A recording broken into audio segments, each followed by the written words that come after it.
بالآخر نازو نے روحان کے پاس واپس جانے کا فیصلہ کر ہی لیا، لیکن یہ کسی گلٹ کی وجہ سے نہیں، بلکہ جب اسے پتہ چلتا ہے کہ بھائیوں کی فیکٹری میں آگ لگ چکی ہے تو اسے اندازہ ہو جاتا ہے کہ اب تو عمر بھائی یقیناً یہی گلہ کریں گے کہ نازو تو اس گھر میں رہتی ہی نہیں ہے۔ بلا وجہ ہی ابا جی نے وہ گھر نازو کو خرید کے دیا تھا، اور اب یہی آپشن نظر آتا ہے کہ اس گھر کو بیچ کے فیکٹری کا نقصان پورا کیا جائے گا۔ لیکن نازو یہ نہیں چاہتی کہ جو پراپرٹی اس کے نام لی گئی تھی اس کو بیچ دیا جائے، یا باقی گھر والے اس پراپرٹی کو اپنی میوچل پراپرٹی سمجھیں۔ تو اب اس گھر کو بچانے کے لیے اس کے پاس یہی آئیڈیا آتا ہے کہ کیوں نہ روحان اور اس کی ماں کے پاس جا کے ان سے منتیں کرے اور ان کو اپنے گھر میں لے جائے، اور وہ میڈم روحان کے پاس پہنچ جاتی ہیں۔ لیکن روحان، جو کہ پہلے ہی نازو کی ساری اصلیت جان چکا ہے، ماں کے منہ سے وہ سب باتیں بھی سن چکا ہے جو وہ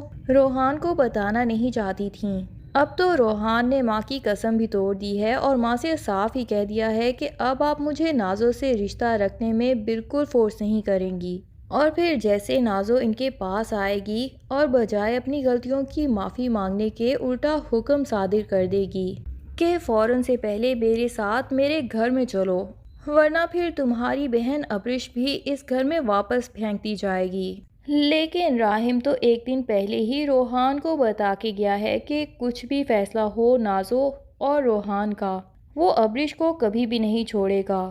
وہ ابرش سے محبت کرتا ہے، اور وہ کوئی کمزور انسان نہیں ہے کہ جس کے اوپر نازو یا کوئی بھی اور اپنے فیصلے مسلط کر سکے اور اسے اس کی بیوی سے دور کر سکے۔ تو اب کی بار روحان نازو کی اس دھمکیوں میں بالکل نہیں آئے گا، بلکہ اسے چٹا جواب دے کے واپس گھر کو بھیج دے گا کہ مجھے تمہارے ساتھ کوئی رشتہ نہیں رکھنا ہے، اور نہ ہی میں تمہارے جیسی عورت کے ساتھ رہنا پسند کروں گا۔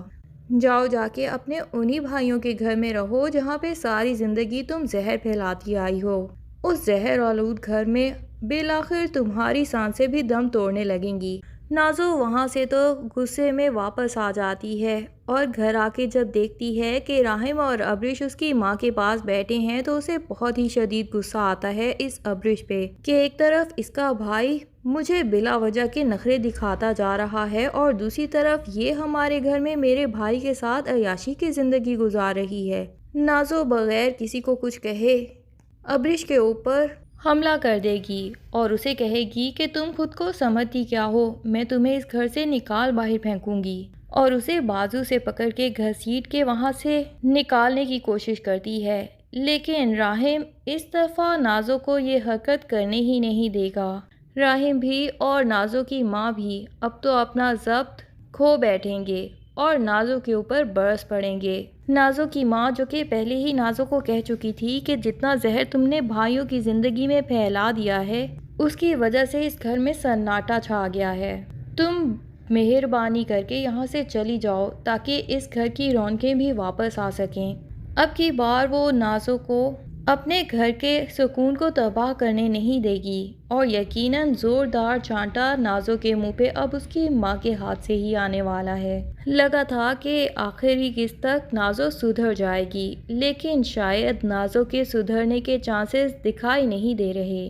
بہرحال سدھرے نہ سدھرے، سزا تو اس کو بھگتنی ہی پڑے گی، کیونکہ جب بھی کوئی کسی کے ساتھ برا کرتا ہے تو سزا تو اسے بھگتنی ہی پڑتی ہے، یا تو اپنے گھر والوں کی طرف سے یا پھر خدا کی طرف سے ہی یہ سزا اس انسان کو مل جاتی ہے۔ نازو کی سزا کتنی سخت ہونے والی ہے یہ سب ہم آنے والی کچھ ایک ساتھ میں ہی دیکھ لیں گے۔ مزید ڈرامہ ریویوز کے لیے چینل کے ساتھ جڑے رہیے۔